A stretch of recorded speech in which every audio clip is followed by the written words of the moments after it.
Hello everyone, myself Arpita Shukla and you are watching crux of law academy. हम बात करेंगे Punjab court act 1918 की। हम चैप्टर 3 के सेक्शन 21 तक बात कर चुके हैं, जो बात करता है सबऑर्डिनेट ऑफ सिविल कोड्स की। चैप्टर 3 बात करते हैं सबऑर्डिनेट ऑफ सिविल कोड्स की, सबऑर्डिनेट सिविल कोड्स। अब देखेंगे हम सेक्शन 21A से आगे सेक्शंस देखेंगे, ठीक है। तो सेक्शन 21A क्या कहता है? बात करता है assignment of function of district जज। किसकी बात करता है? Assignment of functions of district जज। अब डिस्ट्रिक्ट जज को कैसे कैसे फंक्शन असाइन किया जा सकता है? जो हाई कोर्ट और जो डिस्ट्रिक्ट जज है वो असाइन कर सकता है किसी भी एडिशनल डिस्ट्रिक्ट जज को कोई भी फंक्शन ऑफ डिस्ट्रिक्ट जज। मतलब जो हाई कोर्ट और जो डिस्ट्रिक्ट जज होंगे वो असाइन करेंगे एडिशनल डिस्ट्रिक्ट जज को कोई भी फंक्शन। वो सारे फंक्शन जो डिस्ट्रिक्ट जज एक फंक्शन क्या करता है अपने, वो फंक्शंस करता है, मतलब जो वो काम करता है, जो डिस्ट्रिक्ट जज के काम होते हैं वो कौन करेगा? एडीजे भी कर सकते हैं। वो फंक्शंस कौन असाइन करेगा? हाई कोर्ट और डिस्ट्रिक्ट जज असाइन कर सकते हैं। वो कौन कौन से फंक्शंस हो सकते हैं? रजिस्टर करना और रिसीव करना किसी भी सूट्स को या किसी अपील भी, कोई भी सूट्स और जो अपील है उसको रजिस्टर कर सकता है एडीजे और रिसीव कर सकते हैं, ठीक है। और किसके कौन असाइन करेगा उन्हें फंक्शन? हाई कोर्ट और डिस्ट्रिक्ट जज फंक्शन असाइन करेंगे, ठीक है। और जो एडीजी के द्वारा जो फंक्शंस डिस्चार्ज किए गए हैं ये माना जाएगा कि ये डिस्ट्रिक्ट जज के द्वारा वो फंक्शंस किए गए हैं, ठीक है। वो फंक्शन किसके द्वारा परफॉर्म किया गया, वो काम किसके द्वारा हुआ है, ये माना जाएगा कि डिस्ट्रिक्ट जज के द्वारा परफॉर्म किया गया है, ठीक है। अब बात करते हैं सेक्शन 22। सेक्शन 22 बात करता है सिविल जज की। किसकी बात करता है? सिविल जज की। अब मैंने आपको बताया था सिविल जज में दो कैटेगरी होंगी, एक सिविल जज सीनियर डिवीजन और सिविल जज जूनियर डिवीजन। अब इनको कौन अपॉइंट करेगा? इनको कौन क्या करेगा? इनके नंबर कौन फिक्स करेगा? इसमें सुप्रीम कोर्ट स्टेट गवर्नमेंट करेगी। हाई कोर्ट के कंसल्टेशन के बाद क्या करती है? हाई कोर्ट के कंसल्टेशन से फिक्स करेगी सिविल जज के नंबर, ठीक है। जैसे सिविल जज सीनियर डिवीजन की बात करी थी, उसमें कौन कौन सी कैटेगरी थी? सीनियर जज, एंड सेकंड में क्या थी? अपर सीनियर जज, एंड थर्ड में क्या था? सुपीरियर सीनियर जज थे, जो किसके अंदर? सिविल जज सीनियर डिवीजन। इनके नंबर कौन फिक्स करता है? सुप्रीम स्टेट गवर्नमेंट फिक्स करेंगे हाई कोर्ट की कंसल्टेशन के बाद। अब बात करते हैं सिविल जज जूनियर डिवीजन की। इनके भी जो नंबर होते हैं कि कितने कितने पर्सन को अपॉइंट करना है, तो वो कौन करता है? स्टेट गवर्नमेंट क्या करेगी? हाई कोर्ट के कंसल्टेशन के बाद क्या करेगी? फिक्स करेगी सिविल जज जूनियर डिवीजन के नंबर्स को। अब सिविल जज जूनियर डिवीजन कौन कौन से होंगे? सिविल जज, फिर सिविल जज ग्रेड 2 और सिविल जज ग्रेड 1 होंगे, ठीक है। अब क्या है, जो हाई कोर्ट है वो क्या कर सकती है? हाई कोर्ट क्या करेगी? उन्हें जो सिविल जज सीनियर डिवीजन और सिविल जज जूनियर डिवीजन उनको पोस्टिंग असाइन करेंगी, ठीक है। जो जो फंक्शन जुडिशियल मजिस्ट्रेट के होंगे, अगर लगेगा कि ये जुडिशियल मजिस्ट्रेट के फंक्शन एक्सरसाइज कर सकते हैं तो इस लोकल एरिया में, तो हाई कोर्ट क्या करेगी? हाई कोर्ट बताएगी कि आप इन फंक्शंस को आप क्या करेंगे? आप इन फंक्शंस के लिए अपॉइंट किए गए हैं जुडिशियल मजिस्ट्रेट के तौर पे, इस लोकल एरिया में आपको ये फंक्शन परफॉर्म करना है। कौन करेगा डिफाइन? वो हाई कोर्ट डिफाइन करेगी। सिविल जजेस के नंबर से कौन करता है? स्टेट गवर्नमेंट के द्वारा। किसकी कंसल्टेशन से? हाई कोर्ट की कंसल्टेशन से। और इनको पोस्टिंग कौन देता है? हाई कोर्ट पोस्टिंग देता है। और फंक्शन कौन कौन असाइन करेगा? हाई कोर्ट असाइन करेगी, ठीक है। अब बात करते हैं सेक्शन 24 की। सेक्शन 24 कहता है district court to be principal civil court of original jurisdiction. यहाँ पे कहा गया जो डिस्ट्रिक्ट कोर्ट है प्रिंसिपल सिविल कोर्ट होगा। और डिस्ट्रिक्ट जज का जुरिस्डिक्शन कहाँ तक है, किस में बात करेंगे? सेक्शन 24 में बात करेंगे, ठीक है। अब क्या क्या है इसमें?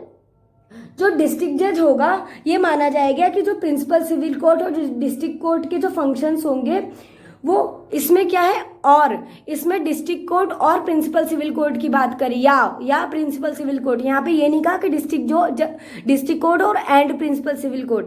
अगर एंड आता है तो यहाँ पे अगर क्वेश्चन में एंड आता है तो क्या हो जाएगा? हमारा गलत हो जाएगा। हमारी यहाँ पे क्या बात करी? और की बात करी गई है। जो डिस्ट्रिक्ट जज होगा ये माना जाएगा कि उनके पास ओरिजिनल जुरिस्डिक्शन होगी डिस्ट्रिक्ट कोर्ट की, या फिर प्रिंसिपल सिविल कोर्ट की जुरिस्डिक्शन होगी ओरिजिनल, ठीक है। अब हमने क्या देख लिया, सेक्शन 21A देख लिया, 22 देख लिया, 24 देख लिया। 21 क्या कहता है, डिस्ट्रिक्ट जज को कौन फंक्शंस असाइन करेगा, और सेक्शन 22 सिविल जजेस की बात करता है, कौन नंबर फिक्स करता है, इसमें स्टेट गवर्नमेंट फिक्स करेगी, किसकी कंसल्टेशन से, हाई कोर्ट की कंसल्टेशन से, और हाई कोर्ट क्या अगर पोस्टिंग असाइन करेगा। और सेक्शन 24 में क्या कहता है कि जो डिस्ट्रिक्ट कोर्ट होगा वो क्या होगा, ओरिजिनल प्रिंसिपल सिविल कोर्ट होगा, जो डिस्ट्रिक्ट जज होगा ये माना जाएगा वो क्या उसके पास ओरिजिनल जुरिस्डिक्शन है किसी भी डिस्ट्रिक्ट कोर्ट का या फिर प्रिंसिपल सिविल कोर्ट का। यहाँ पे एंड की बात नहीं करी गई है, और की बात करी गई है, तो प्लीज इसको बहुत ध्यान रखिएगा। अब हम बात करते हैं सेक्शन 25 की। सेक्शन 25 क्या बात करता है, ओरिजिनल जुरिस्डिक्शन की बात करता है, किसकी, डिस्ट्रिक्ट जज की, किसमें, सूट में, ठीक है, ओरिजिनल जुरिस्डिक्शन ऑफ डिस्ट्रिक्ट जज इन सूट्स। अब इसमें क्या इसमें बात करी है, ये बात करता है पेक्यूनरी लिमिट्स की, किसमें, सेक्शन 25 में किसकी बात करें, डिस्ट्रिक्ट जज की, किसकी, पेक्यूनरी लिमिट्स की, ठीक है। अब इसमें क्या, अगर पेक्यूनरी लिमिट्स में ओरिजिनल जुरिस्डिक्शन डिस्ट्रिक्ट जज का क्या होगा, ये कहता है जो कोर्ट है डिस्ट्रिक्ट जज का वो उनके पास ओरिजिनल सिविल सूट का जुरिस्डिक्शन होगा। मतलब जो डिस्ट्रिक्ट जज है अगर उसका अधिकार में आ रहा है तो कितनी भी वैल्यू, मतलब without limit as regard to value, मतलब कितनी भी लिमिट हो सकती है, डिस्ट्रिक्ट जज कितनी भी लिमिट के केस को देख सकता है। यहाँ पे कोई पर्टिकुलर लिमिट नहीं बताइएगी कि इतने ही केसेस को डिस्ट्रिक्ट जज देख सकता है। अगर ओरिजिनल जुरिस्डिक्शन है उस पर, उसका अधिकार आ रहा है डिस्ट्रिक्ट जज का उस जगह पे, तो वो क्या करेंगे, कितनी भी लिमिट के केसेस को वो देख सकते हैं डिस्ट्रिक्ट जज। अब देखते हैं हम सेक्शन 26। सेक्शन 26 क्या बात करता है, pecuniary limits of jurisdiction of civil जज, senior division and junior division. यहाँ पे जो जुरिस्डिक्शन है वो क्या है, ओरिजिनल सूट का एक्सरसाइज होगा as regard the value of any person, मतलब किसी भी पर्सन की किसी भी वैल्यू से जो क्या होगा, जो अपॉइंट किया गया सिविल जज को, जो हमारा आया गया है, जो सिविल जज का जो ओरिजिनल जुरिस्डिक्शन होगा किसी भी वैल्यू से, वो क्या होगा, वो जूनियर सिविल जज सीनियर डिवीज़न की मैंने आपको हायरार्की बता दी थी पहले ही अपनी वीडियो में, और सिविल जज जूनियर डिवीज़न में एक बार बात कर लेते हैं। सिविल जज सीनियर डिवीज़न में क्या हायरार्की बताई थी, जो सीनियर डिवीज़न होंगे उसमें सीनियर सिविल जज होंगे, फिर उसके बाद अपर सीनियर जज होंगे, फिर उसके बाद सुपीरियर सीनियर जज होंगे। और जो जूनियर डिवीज़न में क्या बताया था मैंने आपको, पहले सिविल जज आएंगे, फिर सिविल जज ग्रेड 2 आएंगे, फिर सिविल जज ग्रेड 1 आएंगे।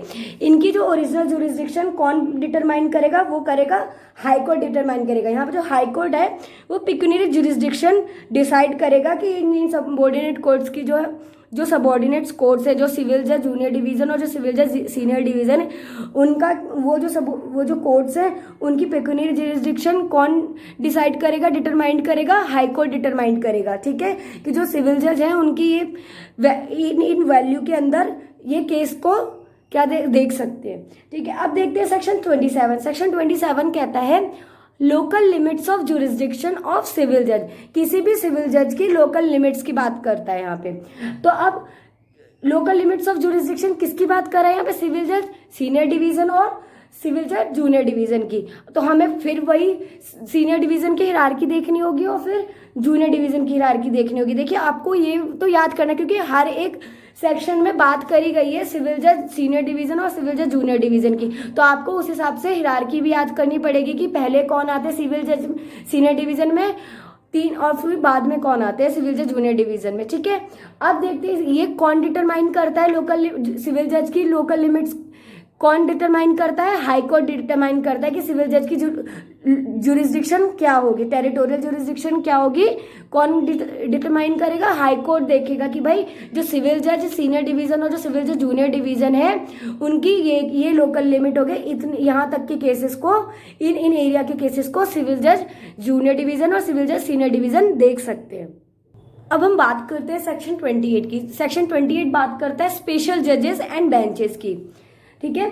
अब स्पेशल जजेस क्या, यहाँ पे क्या है, तो स्टेट गवर्नमेंट होगा किसके, हाई कोर्ट की कंसल्टेशन से अपॉइंट करेंगे सिविल जज सीनियर डिवीजन और सिविल जज जूनियर डिवीजन को। कौन अपॉइंट करेगा यहाँ पे, स्पेशल बेंच और स्पेशल जजेस और स्पेशल बेंच के लिए स्टेट गवर्नमेंट कंसल्ट करेगी हाई कोर्ट से, और फिर क्या करेंगे वो हाई कोर्ट फिर अपॉइंट करेंगे सिविल जज सीनियर डिवीजन और सिविल जज जूनियर डिवीजन में से जजेस को स्पेशल जज के तौर पे और बेंच के तौर पे। अब क्या है, जो हाई कोर्ट होगी वो सारी पावर्स देगी सिविल जज और सिविल जज सीनियर डिवीजन और सिविल जज जूनियर डिवीजन को। कौन कौन सी पावर देगी, किसी भी पर्टिकुलर सूट से रिलेटेड पावर देगी या किस रिस्पेक्ट से किसी भी लोकल एरिया से रिलेटेड, ठीक है। यदि मतलब यहाँ पे जो भी एरिया से रिगार्डिंग उस सूट के रिगार्डिंग, मतलब वो जो कोई एरिया है, पर्टिकुलर लोकल एरिया है, उस एरिया से रिलेटेड कोई भी पर्टिकुलर सूट से रिलेटेड क्या देगी, सिविल जज को हाई कोर्ट पावर देगी कि भाई तुम इस लोकल एरिया के सूट्स को क्या देख सकते हो, पर्टिकुलर सूट्स को आप देख सकते हो, आप इसमें जुरिस्डिक्शन ले सकते हो, ठीक है। अब बात करते हैं सबसेक्शन 2 की। जो इसमें कहा गया है, जो स्टेट गवर्नमेंट है कोई भी क्या करेगी, डायरेक्ट करेगी किसी भी अनइवन नंबर ऑफ पर्सन को, किसको, अनइवन नंबर पर्सन को डायरेक्ट करेगी। मतलब कि जो सेम डिस्क्रिपेंसी के होंगे और क्या हो गया, सेम लोकल एरिया में देख सकते हैं, उनको क्या बैठाएगी एक जगह। मतलब जो स्टेट गवर्नमेंट होगी एक बेंच क्रिएट करेगी, क्या करेगी, एक बेंच क्रिएट करेगी जिनको वो पावर्स देगी और सेम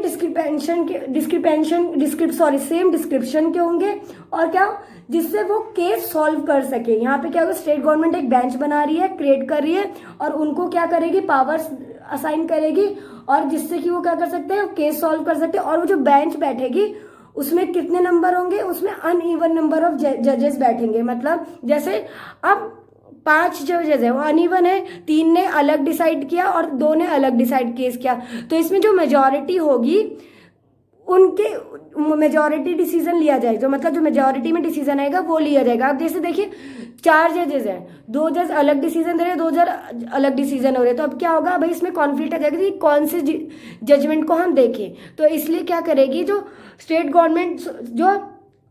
गवर्नमेंट है वो अनइवन नंबर ऑफ पर्सन को क्या करेगी, वो इवन नंबर को अपॉइंट करेगी जिससे कोई भी कॉन्फ्लिक्ट अराइज ना हो। अब बात करते हैं जो मेजॉरिटी का डिसीजन होगा, जो बेंच में जो पर्सन हमने स्टेट गवर्नमेंट ने अपॉइंट किए थे उसमें जो मेजॉरिटी का डिसीजन होगा वो माना जाएगा कि वो वो क्या माना जाएगा, बेंच का डिसीजन है। जो मेजॉरिटी में डिसीजन आएगा उसी डिसीजन को लिया जाएगा, सबसेक्शन 3 कहता है। अब सबसेक्शन 4 क्या कहता है, सबसेक्शन 4 कहता है person on whom powers are conferred. मतलब जो सिविल जज अपॉइंट किए गए थे, जिनको पावर असाइन की गई थी, बेंचेस जो इस सेक्शन के अंदर बेंच कॉन्स्टिट्यूट करी गई थी, ये माना जाएगा वो जो डिसीजन आया है वो क्या होगा, वो सिविल जज के द्वारा लिया गया। मतलब ये माना जाएगा जो इस सेक्शन में जो बेंच कॉन्स्टिट्यूट हुई है वो माना जाएगा कि वो सिविल जज सीनियर डिवीजन और सिविल जज जूनियर डिवीजन के द्वारा ही क्या गया है, जुरिस्डिक्शन दिया गया है, उस पर डिसीजन दिया गया है, ठीक है। और किसके सर्कमस्टांसेस के हिसाब से, person on whom powers are conferred and benches constitute under this section shall be deemed to be a civil जज सीनियर डिवीजन एंड सिविल जज junior division as per the circumstances, ठीक है। हमने क्या बात कर ली, हमने सेक्शन 28 तक बात कर ली। देखिए इनमें सेक्शन 24 और सेक्शन 26 इंपॉर्टेंट सेक्शन है, ये हरियाणा में भी पूछे गए हैं। सेक्शन 24 हरियाणा में पूछा गया है और सेक्शन 26 हरियाणा में पूछा गया है। तो आप एक बार सेक्शन 24 और सेक्शन 26 को बहुत अच्छे से देख लीजिएगा। और देखिए सेक्शन 28 की सब सेक्शन 2 में से पूछा जाता है कि कितने नंबर अपॉइंट किए जाएंगे, पूछा जाएगा तो क्या करेंगे, अनइवन नंबर अपॉइंट किए जाएंगे। और जो स्टेट गवर्नमेंट होगी हाई कोर्ट की कंसल्टेशन से अपॉइंट करती है, ठीक है। हमने आगे भी पढ़ा, पहले भी पढ़ा था, जो सिविल जज होते हैं वो क्या होंगे, स्टेट गवर्नमेंट की कंसल्टेशन से स्टेट गवर्नमेंट हाई कोर्ट की कंसल्टेशन से सिविल जज अपॉइंट करेंगी। आगे डिस्ट्रिक्ट जज में भी यही केसेस थे, तो ऑलमोस्ट सेम है। तो प्लीज़ आप ये थोड़ा हिरार्की, और हाँ मैंने आपको बोला था सिविल जज की हिरार्की ज़रूर याद कर लीजिएगा, सीनियर डिवीज़न और जूनियर डिवीज़न की ज़रूर। देखिए मैंने आपको सेक्शन 29 तक पंजाब कोर्ट एक्ट पढ़ा दिया है, तो मैं आपको ये कहना चाहती हूँ कि काफ़ी लोग सोच रहे होंगे कि पंजाब कोर्ट एक्ट से सिर्फ 2 क्वेश्चन आते हैं तो उसके लिए मैं पूरा एक्ट क्यों करूँ। लेकिन देखिए 2 क्वेश्चन का मतलब है 8 मार्क्स। अगर आप एक भी एक्ट छोड़ के जाते हैं तो आप सोचो पंजाब कोर्ट एक्ट छोड़ना है, तो अगर आपने पंजाब कोर्ट एक्ट छोड़ दिया तो अगर इसमें से 2 क्वेश्चन या 3 क्वेश्चन आ गए तो हम 2 क्वेश्चन मान लेते हैं, 2 क्वेश्चन का मतलब है 8 मार्क्स, 8 मार्क्स आपके कट जाएंगे। तो देखिए आप पंजाब कोर्ट एक्ट को ज़रूर करिएगा और इसको छोड़ के मत, मुश्किल से मुश्किल आपको 1 घंटा लगेगा, ठीक है। हमने आपको बहुत कोशिश करिए कि आप बहुत इजी तरीके से आपको पंजाब कोर्ट एक्ट बताएं। तो आप प्लीज़ हमारी एक बार वीडियो ज़रूर देखिएगा, जिससे आपको पता चल जाएगा क्या पढ़ना है। और मतलब हमने कोशिश करी है कि बहुत ही इजी तरीके से आपको पढ़ाएं, आपको डिफ़िकल्ट ना हो बेरेक समझने के लिए। जो जो हम बता रहे हैं वही आप बस दिमाग में एक बार वीडियो देख लेंगे तो आपके दिमाग में एक बार बैठ जाएगा। एक दो बार वीडियो देखते देखते आपको मतलब दिमाग में बैठ जाएगा, आपको बेरेक भी करने की ज़रूरत नहीं पड़ेगी। तो इसलिए अगर आपको लगता है कि आप छोड़, तो प्लीज़ आप एक गलती मत करिएगा। प्लीज़ बेरक आप एक बार ज़रूर देखिएगा पंजाब कोर्ट एक्ट के। आपके 2 मार्क्स आपको 8 मार्क्स की लीड देंगे। तो ठीक है, आप ज़रूर ध्यान देखिएगा। All the best for Haryana judiciary. और अगर आपको हमारी वीडियो पसंद आई हो तो please like and subscribe our channel. Thank you so much.